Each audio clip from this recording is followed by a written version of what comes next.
Okay, so what's up? So, tapos na tayo dun sa paggagawa ng functions and ngayon titingnan natin yung mga built-in functions sa Python. So, pinamagandang resource for Python ay Double Tree Schools. Hindi naman siya pinakamaganda. Maganda lang siya for beginners. Kasi meron siya ditong reference, so built-in functions. Pinapadali niya yung buhay natin. Ito yung listahan ng built-in functions natin. And try natin yung iba kasi yung mga madalas natin ginagamit dito. Okay. Yung mga madalas ko palang ginagamit. So meron dito ang ABS, nire-return nyo yung absolute value of a number. And try natin i-implement siya yung kumbagay raw Python, Kasi ito ay yung built-in functions, pero kung iisipin mo, parang kinode lang din siya na parang ginawa natin nung last. Okay? Tama, returns the absolute value of a number. Kung alam niyo yung absolute value yung absolute, kumbagay, kino-convert mo yung value into positive number. Kuwari ay ABS, di ba? Kuwari ay -5. Kung tama ako sa paggamit ng, 5. Pero kung positive na siya, edi positive na. Tapos, ano pa ba? All any. Basahin nyo na lang to. And ito ay for boolean. Bytes. Ano pa yung mga...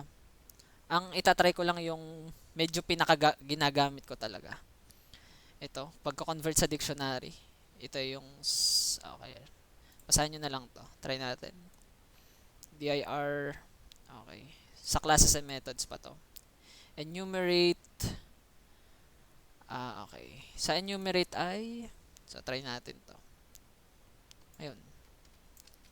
Parang ginagawa niya lang tong dictionary. Ayan. Pwede mo tong i-code ng sa Python lang. Basta alam mo yung functions. Yan. Sa enumerate naman, ginagamit ko din to minsan pag kailangan ko nung index nito eh. Yan. Pag nilalagay mo siya ng enumerate. For example, ay ito.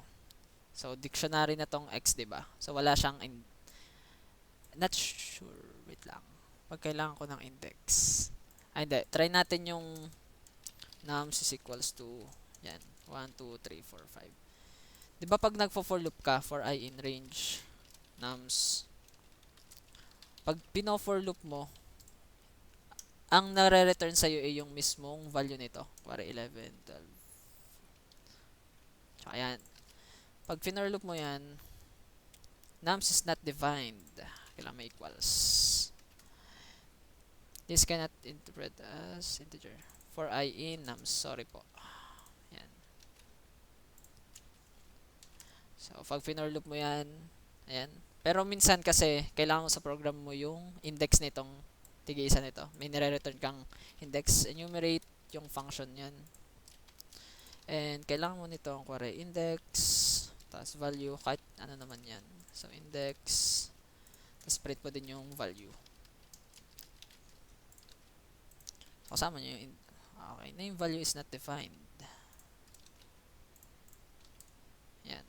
So, 0 ay 11 ang value niya. Sa index 1 ay 12. Sa index 2 ay 23, 3. Tsaka 4, 4, 44. And sa index 4 ay 15. Yan, enumerate. Ginagamit ko din yan minsan. Ano pa ba? Enumerate, eval. Okay. Pag string yung ano mo. Yan, evaluate niya. Yan o. Float. Okay. Kung alam niyo yung float, 'di ba meron tayo ditong yung mga data type, may int, may string. Pag float naman ay yung may decimals lang. So, kino-convert niya yung numbers to yung may decimals. Format. Wait lang. Okay. I-ano nyo na lang yun. Kasi, hindi ko lang to masyadong ginagamit talaga. So, hash help input. Ito input ay yung paglalagay natin ng input. Yan. So, built-in function din siya. Pero ginagamit na yan. Int, int and string, kino-convert mo yung, kasi minsan, pag yung value mo ay ganyan, lalo na pag nagawa ka ng project, kasi madalas ang input mo is string. So, kailangan mo siyang, ginagamit niya na pala natin tong, yung int na function na yun. So, kino-convert niya lang sa number. PDX. Hindi lang kita talaga, pero string yan, mga boss. String. Instance iter length. Ito, built-in function. Madalas tong gamitin, lalo na sa pag kailangan mong kunin yung length ng list. So, yun yung print len nums. And hindi lang yun, 7 ang element niya. Hindi lang yun sa list, pwede rin siya sa string. Pareho, Patrick Falculan. Mali pa spelling. Kung gusto mong kunin yung length niyan, nagana din siya. So, 21. May mga ganong case talaga pag nagsosolve ka ng problems. Kailangan mo kunin yung length nito. Yun. So, list. Ito, max. Yun nga, yung yan. Kuwari yan, max. Gusto mo kunin yung pinakamalakas niya. 7. And min naman, pag minimum. Ano pa ba? Power. Power. Pag power naman ay yung exponent. Returns the value of x to the power of y. Kuwari ay 2 to the power of 2 to the fifth power. Parang 2 times 2 times 2 times 2 times 2. Parang power. Una argument yata nito ay kung tapos 5. So, dapat siya ay 32 yata or yan, 32. So, 2 to the fifth kung alam nyo yung exponent. Print, ayun, print. Piniprint niya yung range, yun sa for loop.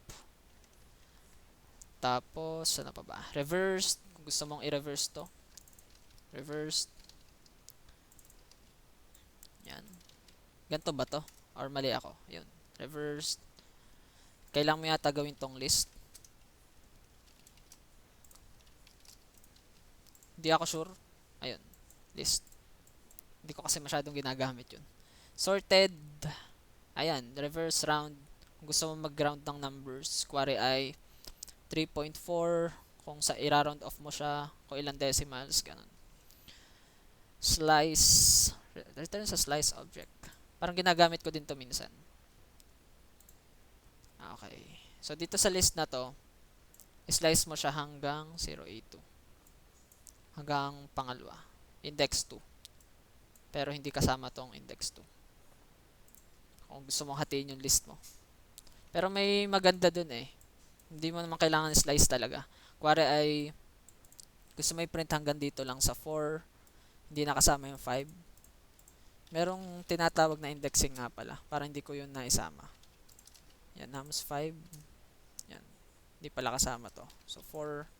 Parang simula sa una hanggang index 4. 0, 1, 2, 3, 4. Hindi kasama yung 4. So, 1, 2, 3, 4. Ano pa ba? Sorted, kung gusto mong isort to. Pero sort na naman siya. Pero, ang gagawin mo lang ay, yun, tawagin mo lang sorted.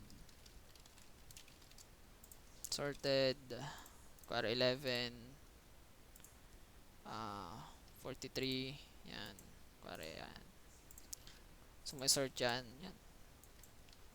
Madaming magagandang built-in functions. String sum, kung gusto mong kunin ang sum nito. Okay, 198. Ayan. Zip, kung meron kang dalawa kang iterator, pwede mo siyang pagsabayin. Kuwari nums 1, nums 2. So, for AB in zip nums tsaka nums 2. Parang pinagsasabay niya lang yun. Print AB. You know, 11, 22, 53, 24. Magkapareho sa Giant. Kasi pareho lang yung laman. And, ayun. Yun na mismo. Kung paano siya nagana Query ay pwede mo kasi siyang i-implement eh. Ang parang pinapadali niya lang yung buhay mo. Query ay print len ng nums. 'Di ba nire-return niya yung length nito? So 7. So parang ginagawa niya ay def len query ay ibahin natin yung pangalan niya. Query ay len list. Pero ang ginagawa ng function na to, kinuha niya din yung count nito. Yung kung ilan yung list nito. Query ay counter is equals to 0 for I in query nums. Hindi ko alam naisip ko lang to nung video. For I in nums then counter plus equals 1. So hanggat may ini-iterate siya or hanggat merong yan ganyan magdadagdag yung counter and then return counter. Yan. So pag yan len list ayun, same lang din. And pwede mo siyang i-implement ng yun, hindi ito. Yan. Nakasave ka nito gamit yung built-in functions ng Python. So, yun. Para sa built-in functions.